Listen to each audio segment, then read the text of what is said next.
Yo, yo, yo. What's going on, guys? Scoop here with the car, guys. I'm here with the 2014 National Champion, Korey McDuffie. How you doing there, Korey? I'm doing good. We're at ARG Orlando. Yep. And you've been hyping this deck for quite a couple of weeks now, right? A week. I started working on it like last Friday, so like about 9 days or so. And I've had a lot of people request this deck profile and get your insight of what you played and why you played it. And how you prepared and everything. Yeah, this format's been pretty stale for a while. Duelist Alliance, gave us the big three: Satellar, Burning Abyss, and Shaddolls. And then when Qliphorts came out, they kind of took over the Satellars. So that's kind of what the meta's been, and it's been like that since the release of new challengers. Every tournament I've gone to, I've only had to pair Burning Abyss, Shaddolls, and Qliphort. So I kind of just took a different approach. This honestly, it was like a really good learning experience for me. It was really nice to be able to, I did just a couple things. I did a lot of research. I did a bunch of Microsoft Excel stuff where I just laid out all the cards. I wanted to see what all cards are being played, and I just built basically, I guess, an anti-meta deck is what I want to say. It worked okay. I think we all can agree at this point that Burning Abyss is probably the best deck and has been for a while. Denko Sekka changed things a lot by helping Shaddolls beat Burning Abyss, and it's just been a nice triangle rock paper scissors format, and I just tried to play the best anti-meta deck that I could.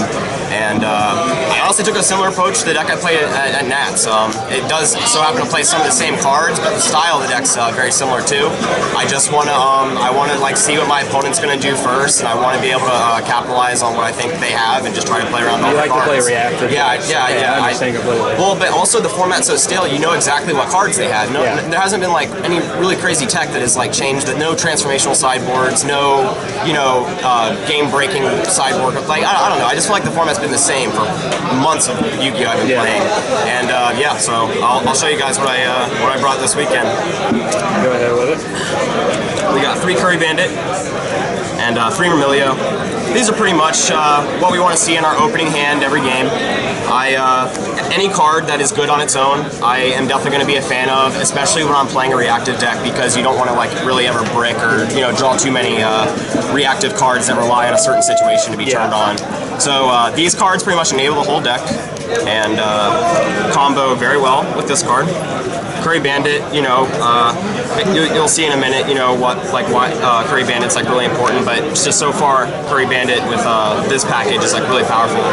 I was really close on playing 2 Dionia, but every time I drew it, that I would sometimes just be missing a Trap Tricks, and my Curry Bandit mills can kind of just, even if I mill the 2 Dionias, I don't have any left in my deck. So I kind of just wanted the third, so I have really good live draws after I Bandit. And as far as the deck goes, this is one angle that the deck plays, and this is the other. Artifact Scythe is pretty much the main combo of the deck. So Burning Abyss and Shaddolls, for that matter, they both get a lot of effects when their cards go to the graveyard. And Moral Talk, Moral Talk doesn't even really do anything against Burning Abyss. I played artifacts in my Shaddolls deck in Anaheim, and I actually boarded out my 3 Sanctums and 3 Moral Talks every time against Burning Abyss, and I realized that was just not the way to go. But I tried to build my deck. There's some tempo strategies that you can get. If you open a monster and all traps, you can kind of just poke your opponent a couple times and win the game like that. So Scythe is kind of a card that allows you to do that. If your opponent specials, random Burning Abyss, you're sure. They special another random Burning Abyss, and you make a Scythe, they have to stop. They can't really. None of their guys are ever going to be bigger than 2200. They don't. Snatch, Steal, and Raigeki. Those are good plays to get around Scythe. But other than that, Scythe really is good for this deck. You can almost kill your opponent if they waste their resources like that. Sometimes they'll also make that play too, specialing a Seer, and when they make the Seer and have another guy next turn, you can just kill their Seer before they the thing. So there's multiple plays where Scythe actually just stops Burning Abyss really well.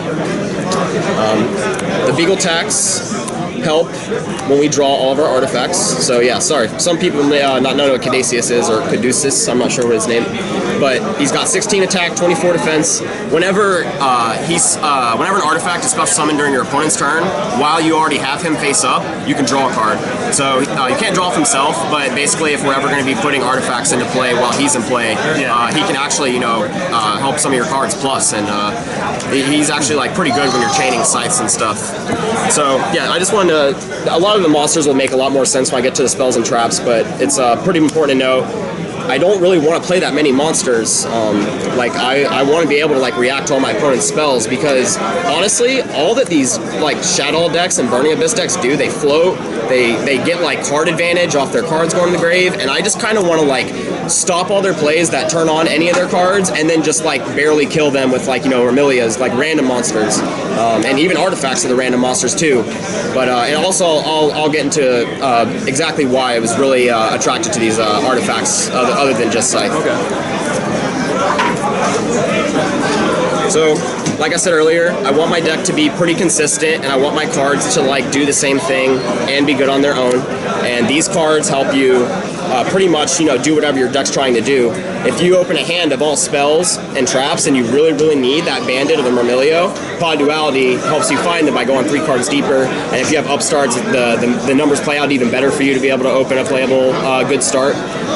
But definitely, also this is really important when you're playing like a reactive deck like this. Your sideboard's very important, and I want to be able to have my sideboard cards come up every single game, and these cards are going to like help me be able to do that. Yeah. And also, Pod Duality is like a powerful card in general, just most people can't play it because you are special summoning all the time.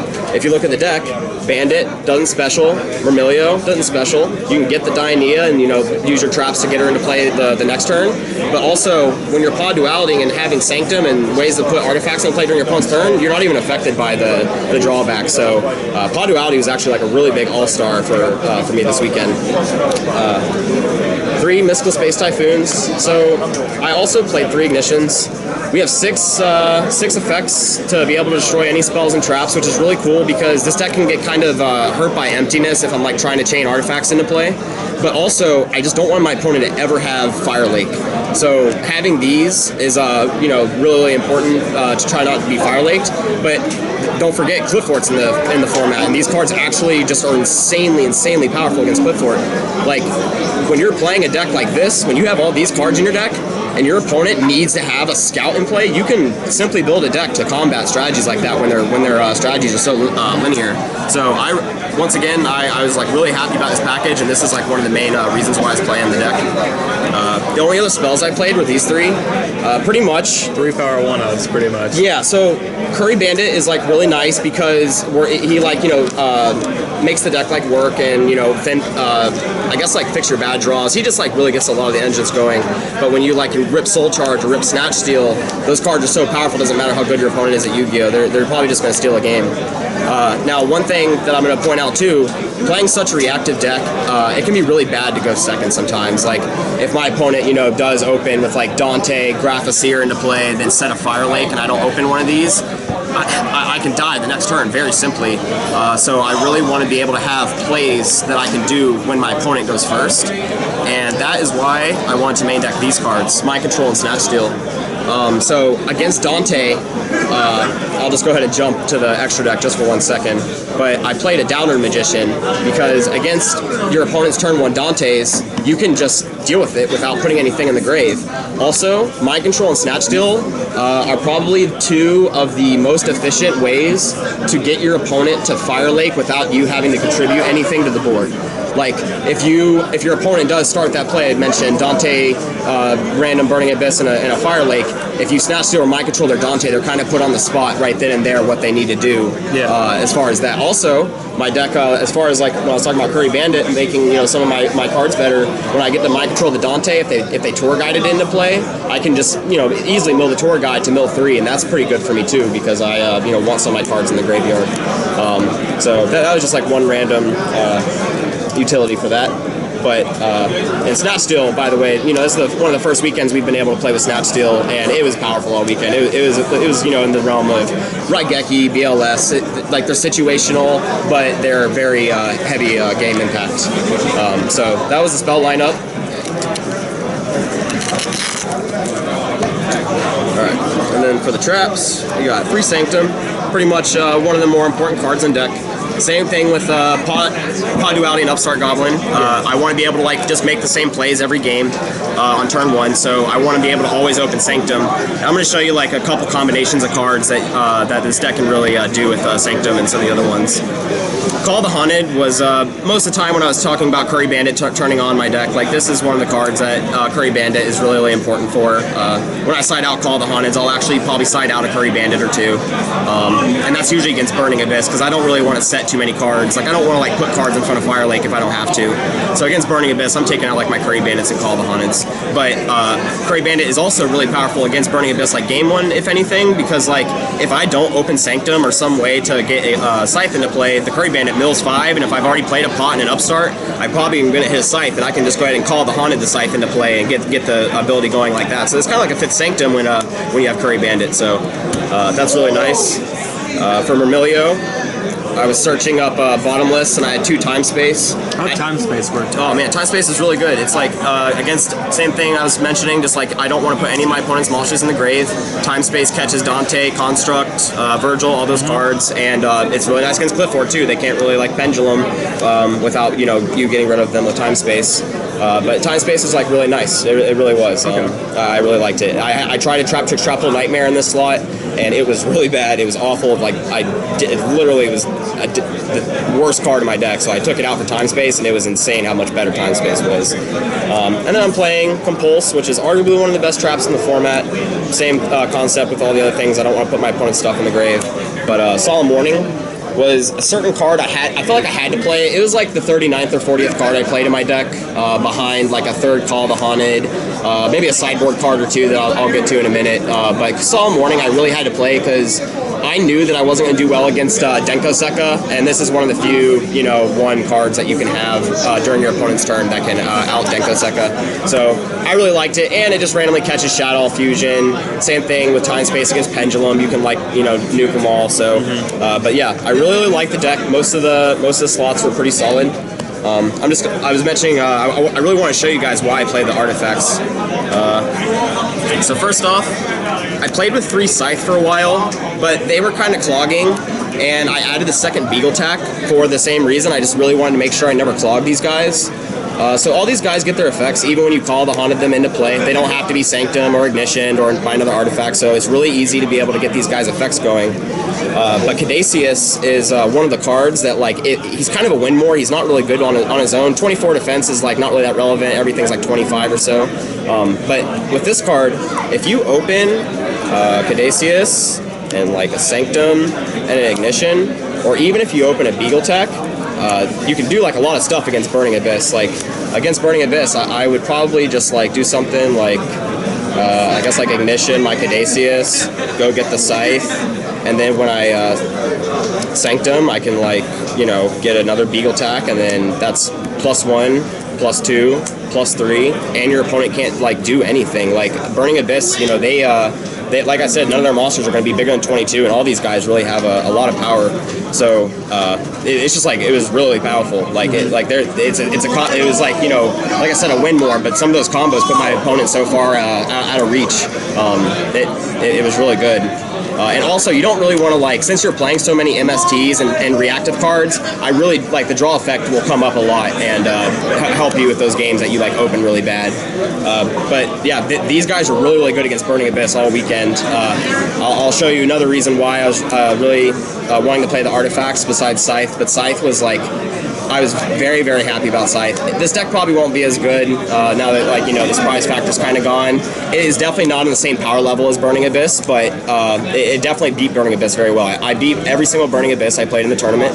I beat 5 Burning Abyss and 1 Shaddolls, and I lost to 2 Shaddolls, which I expected, and I also lost to a Qliphort player. But I'll also get into the extra deck. So yeah, the Downard for like all the mind control and snatch steal plays. I also, one of the main reasons, Dweller is like really important. There's a lot of times where you can't really get that far by just destroying your opponent's cards with like a Sanctum or you know, like have your opponent's effects get turned on when you like destroy their stuff. Like I sided Raigeki, I forgot I cut it at the last second, but there was a lot of times when I was maining Raigeki that against Burning Abyss, like Raigeki's usually not that good because all their stuff just replaces themselves. But if I'm able to go like Dionia, Myrmilio, make sure I'm clear, make a Dweller, then Raigeki, Dweller actually makes Raigeki like kind of playable against them. Also against Shaddolls, I have to have Raigeki because Denko Sekka is so powerful, so I also just want to be able to, you know, have Raigeki against Shaddolls sometimes too. Like that'll even come up, and I don't want them to get their effects. Castel, one of the best rank 4s. You know, I can't believe how many times I'm going to say this, but once again, he shuffles the effects and he shuffles them back in the deck, so they don't get their effects. So that's pretty much where we are in Yu-Gi-Oh! And why Castel's like so good now. I almost didn't even play Silent Honor Arc. I remember I was talking to a friend, and I think a lot of people just stopped playing this card. They just all play 2 Castel, and I almost did it. Maybe that's correct. I didn't make this card once. Gaga Cowboy, he's like really situational. There's a lot of times where you are making that push I was talking about, like a tempo deck would. Like you're just like trying to clear your opponent's threats and just always have like a solid board presence, even if all your cards are kind of weak. But don't forget, the point of Yu-Gi-Oh! Is to deal your opponent 8,000 points of damage. So like when you get those draws, that like even though your opponent, you know, they open really well, if you can like clear the board and get in just enough damage, Cowboy will help in those situations. Ragnar Zero's great. It's really good against Downer Magician, really good against any Tenki deck, really good against Qliphorts. Very powerful card, almost a staple in this format too.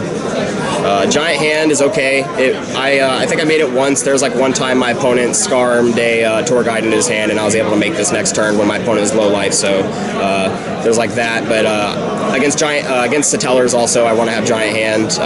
Like if you can like ever just stop a Deneb from, you know, getting the rest of the deck going, they can really brick. So Giant Hand is like, he's not absolutely necessary. I think I made him once or twice this weekend, but he was fine. Those are all the rank. Oh yeah, sorry. Exiton, I actually never made this weekend. He's probably best against like Qliphort. He's probably good against Qliphort.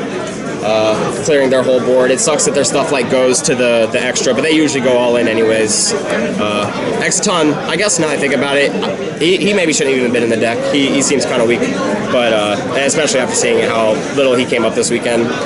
This card also didn't come up often. I only made it once, but against Burning Abyss, like if they have Dante and they're chaining their Fire Lakes, you can clear their Fire Lakes.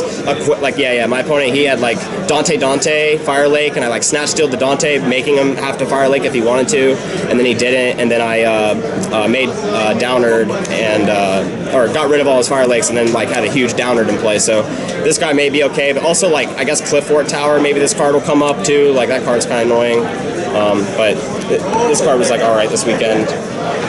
So the other XYZ monsters, this is why I want to play artifacts. Probably the last time I'll say it, this is another effect that does not put their threats in the graveyard. And Pleiades, there's a lot of combos you can do. If you ever, you know, like, you can do some really cool stuff with your Call the Haunted. If you Call the Haunted into play, like a thing, and then you overlay it with another one, you can just simply, like, especially it's even better with Scythe, you can, like, you know, detach Scythe, put Call the Haunted back in your hand, and then just Scythe them next turn, and then you have Pleiades to, like, stop their plays. It's, like, it's really, really good. But, so yeah, the 2 Pleiades are really important. To go with the Pleiades, I actually played a Ptolemy Dragon. There's I don't really remember exactly the combination of cards, but there was a combination of cards. It was like a 3 combination. I think it was like Sanctum. If I ever Sanctum with Caduceus and Scythe, and I think it was like a Beagle Tack, and I could like make Pleiades. I think I was like 200 damage short or something like that, or 100 damage short of dealing 8,000, and I just kind of like made Ptolemy for that, and it was like kind of cool. I guess like against like Burning Abyss, if they're ever gonna like get in a situation where you do need the extra 200 attack to sit on, maybe it comes up. But this card I wasn't too confident in, but it was kind of nice to have that out. Durandal is really powerful. Pretty much the protect effect is probably the best thing. A lot of times sometimes you'll spam a bunch of guys into play. Even if you like soul charge or go over the top with all your artifacts, you might end the board with both these guys in play. And Raigeki is really powerful against this, so you have this guy to like kind of save you from that.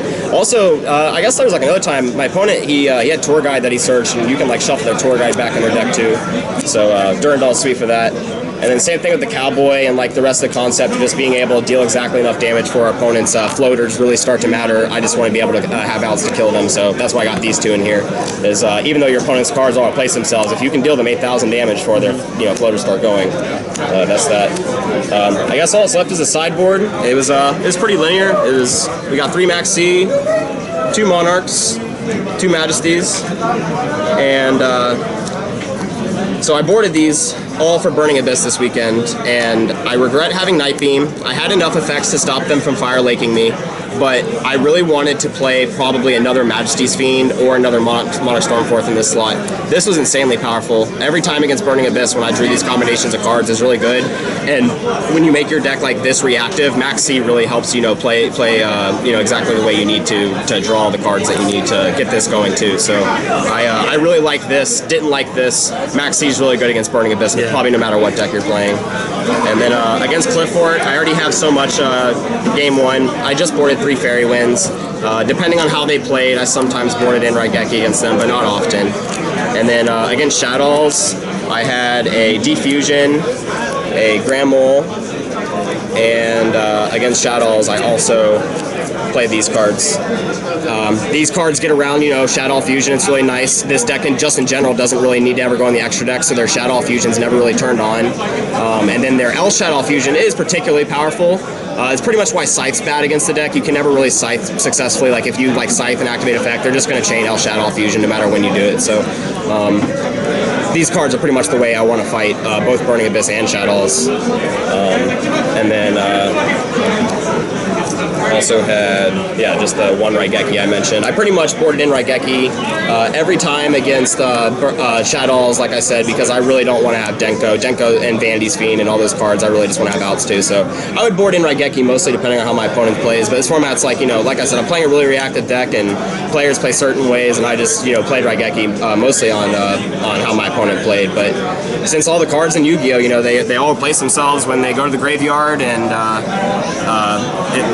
Raigeki is just fair. Like, that's why they made Dark Hole 2 per deck now. It's like, it doesn't really matter, but I really like Snap Steal, Compulse, Pleiades, all those cards to get around Dante and all that. And that's pretty much why I played the deck this weekend.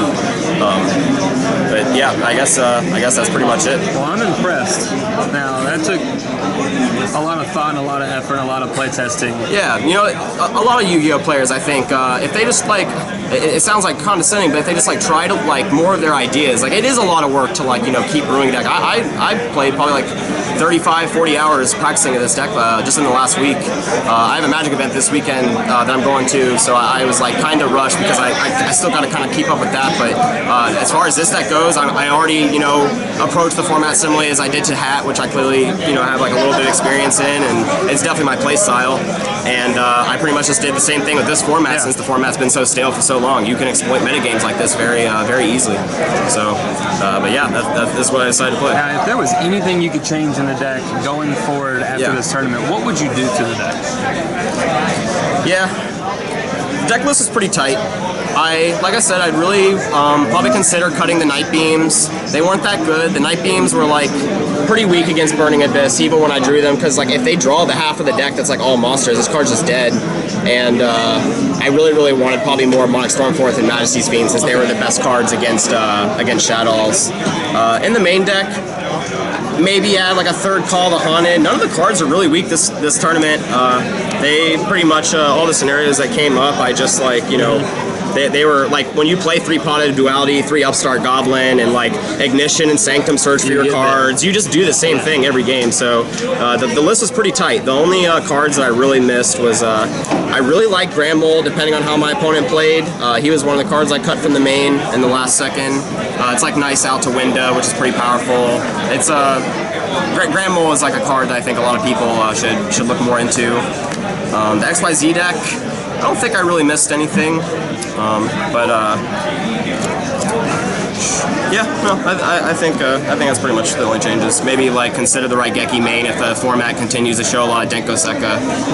But yeah, for sure, this deck, I destroyed Burning Abyss this weekend, lost Shadow how I expected to, and it really it was a good learning experience. Well, I'm glad that you actually got to play the entire tournament. Yeah. You went X3, so yeah, that's not completely horrible knowing what you played and everything. Results are results, and I learned a lot. The experience is really nice. It's nice to be able to like take the steps for the later tournaments to have the experience. So it really was good. Are we going to be able to see you in any other tournaments coming up here? Yeah, you guys will see me at YCS Charleston in a couple weeks, and then you'll see me at YCS Seattle 2 weeks after that. So I'm excited. I hope to see you there. Yeah, new sets, and it'll be a really, really fun time. All right, bud. Well, I'll see you later at Super Games, all right? See you guys. Appreciate it. Peace, guys. This is Spoopy with the Card Guys with Korey. Later.